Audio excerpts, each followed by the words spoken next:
Assalamualaikum warahmatullahi wabarakatuh. Halo semuanya, perkenalkan nama saya Syifa Safira Rishadi dari kelas fase S1. Hari ini akan membahas tentang dampak penggunaan teknologi di bidang kehidupan. Nah, jadi apa aja yang bakal kita bahas hari ini? Yang pertama itu tentang dampak penggunaan teknologi untuk pendidikan dan bagaimana solusi dari dampak negatif penggunaan teknologi tersebut. Nah, langsung to the point aja. Sebelumnya kita harus tahu ya dulu, teknologi itu apa sih? Nah, teknologi itu adalah sarana yang mempermudah hidup. Maksud dari mempermudah hidup ini kayak ya mempermudah hidup. Misalnya ada masalah, kita jadi gampang mecahin masalahnya. Kita butuh solusi, kita jadi cepat buat nyari solusinya dengan bantuan teknologi. Jadi lebih disimpulkan kalau teknologi ini media pembantu untuk kita sebagai manusia memecahkan masalah dengan cepat. Nah, teknologi ini diciptakan oleh manusia dengan ilmu pengetahuan yang cepat atau lambat akan ikut berkembang bersama si teknologi tadi. Jadi maksudnya itu adalah teknologi itu berkembang seiring dengan berkembangnya ilmu pengetahuan.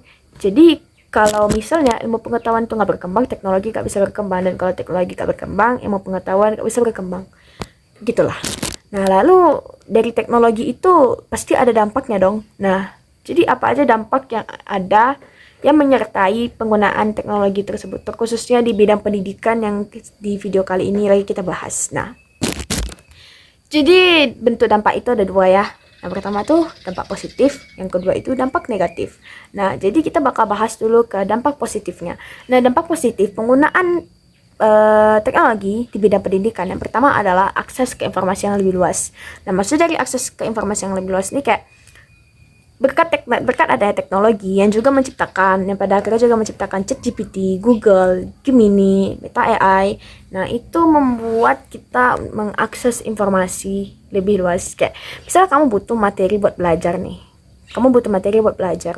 Kamu nggak perlu buat buka berbagai buku untuk nyari informasi, untuk nyari materinya gitu. Kalian tinggal nyari aja kata kunci dari materi yang mau kalian cari tuh di ChatGPT atau di Google. Kalian langsung keluar semuanya dari yang paling sederhana sampai yang paling mendetail. Sedangkan kalau di buku, dapat dari buku ya belum tentu kita dapat semuanya atau belum tentu kita dapat yang kita mau gitu. Jadi ya tentunya dengan ada teknologi ya kita jadi lebih gampang gitu, lebih luasa buat akses informasi, lebih gampang, lebih praktis, juga lebih luas. Karena di buku belum tentu semua yang kita cari itu ada. Terus yang kedua itu pembelajaran yang lebih interaktif dan menarik. Kalau zaman dulu ya sebelum ada teknologi ya kayak guru ngajarin tuh ya cuma sekedar ngajarin doang, monoton, kan kayak ngebosenin gitu. Sedangkan kalau misalnya dengan ada teknologi, tentunya pembelajaran jadi lebih menarik, interaktif dan ya lebih menarik. Jadi kayak siswa itu kalau ngeliat gurunya ngajar tuh kayak yang nggak bosenin. Karena dari lewat teknologi guru itu bisa menyelipkan kuis, menyelipkan visual-visual menarik, menyelipkan kayak presentasi yang bagus gitu visualnya. Pokoknya menarik dari mata siswa. Dan dari kuis online juga misalnya bisa, itu kan menarik tuh buat bagi siswa. Atau dari games bisa juga tuh, itu menarik buat kita yang murid-murid ini. Jadi tentunya dengan adanya teknologi pembelajaran itu jadi lebih interaktif dan menarik. Jadi nggak monoton dan nggak gitu-gitu aja. Terus yang ketiga itu ada fleksibilitas dalam belajar. Kalau misalnya kamu nggak bisa hadir nih ke sekolah, kamu bisa tuh dari rumah belajar. Gimana caranya? Kamu bisa bikin janji sama guru kamu buat Zoom, buat ngejelasin materinya di Zoom, atau video call sama kamu, atau teleponan sama kamu. Jadi kan nggak harus datang ke sekolah. Jadi kamu nggak terbebani dong harus datang ke sekolah. Aku harus datang ke sekolah hari ini tapi aku sakit. Ya jangan khawatir, kalian tinggal bikin janjiannya sama gurunya buat ibu saya mau minta ibu buat ngejelasin materi hari ini, boleh nggak bu? Karena saya nggak datang atau saya nggak hadir gitu. Bisa kalau kalian mau dan kalian berani. Jadi kalian nggak harus datang ke sekolah. Kalian lebih fleksibel waktunya gitu. Kalian nggak harus ke sekolah.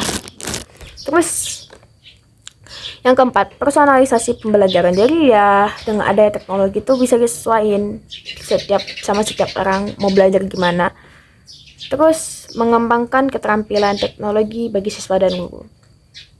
Ya, maksudnya kamu yang dulunya nggak bisa teknologi, kamu yang dulunya nggak bisa pakai teknologi, kamu yang dulunya nggak bisa pakai ponsel, kamu yang dulunya nggak bisa pakai laptop, jadi bisa karena di sekolah kamu diajarin gitu.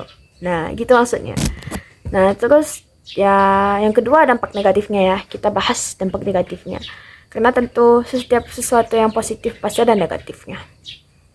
Jadi yang pertama itu ketergantungan teknologi. Jadi kalian terlalu bergantung gitu sama teknologi. Kalian jadi males nyari sendiri. Misalnya kalian kehilangan akses atau kalian lagi aksesnya lagi terganggu. Kalian harus butuh waktu itu juga dan kalian harus nyari sendiri.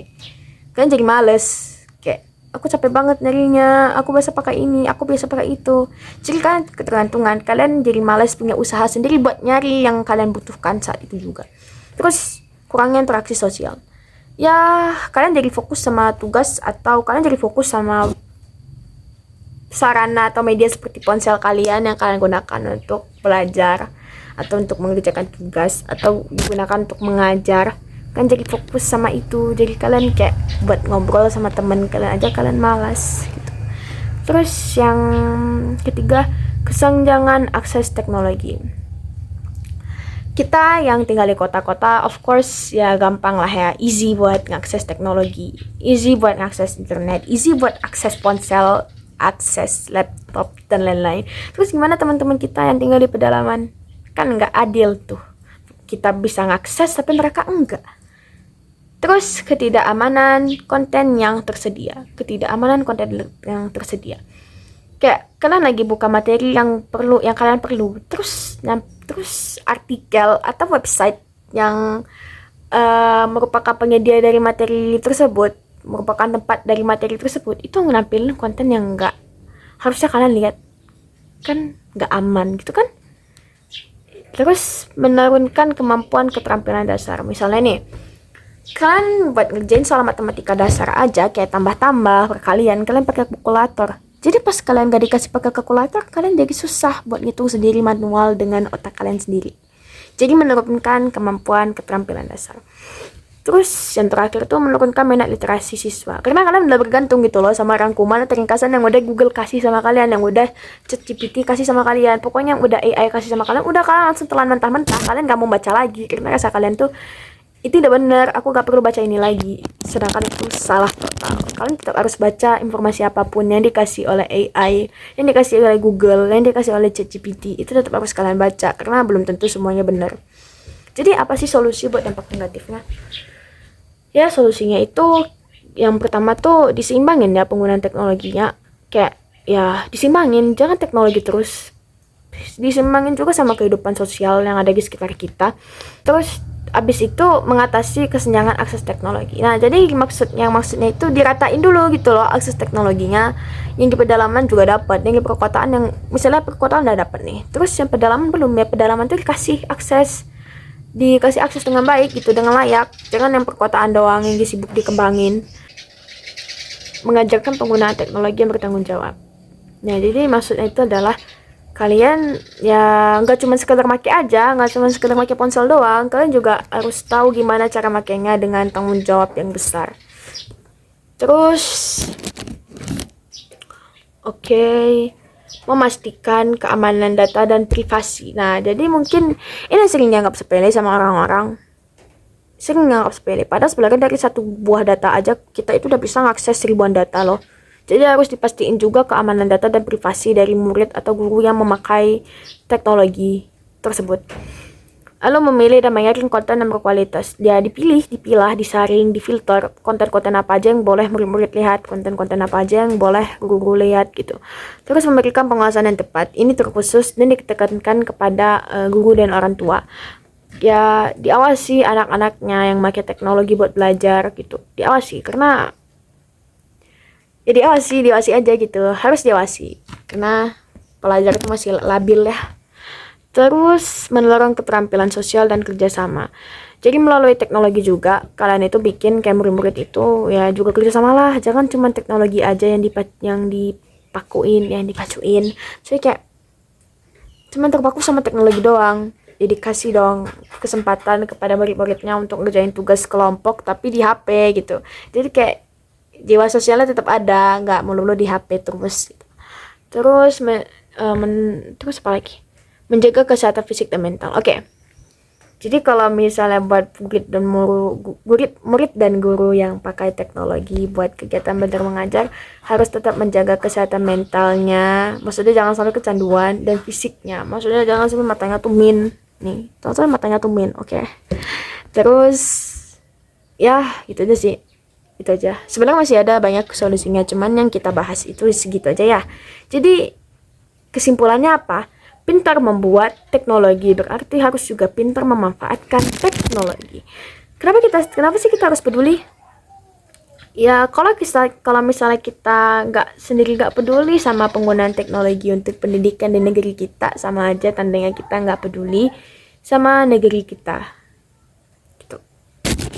Terus ya apa kesimpulan lebih lanjutnya, kita harus peduli sama dampak penggunaan teknologi karena akan sangat berpengaruh pada kualitas pendidikan di negeri kita. Kualitas pendidikan itu berpengaruh ke kualitas sumber daya manusia. Kalau misalnya kualitas pendidikannya jangan bisa dijamin, apalagi kualitas sumber daya manusianya. Oke, sekian yang dapat saya sampaikan. Semoga bisa mudah dimengerti, mudah dicerna oleh teman-teman sekalian. Sekian presentasi dari saya.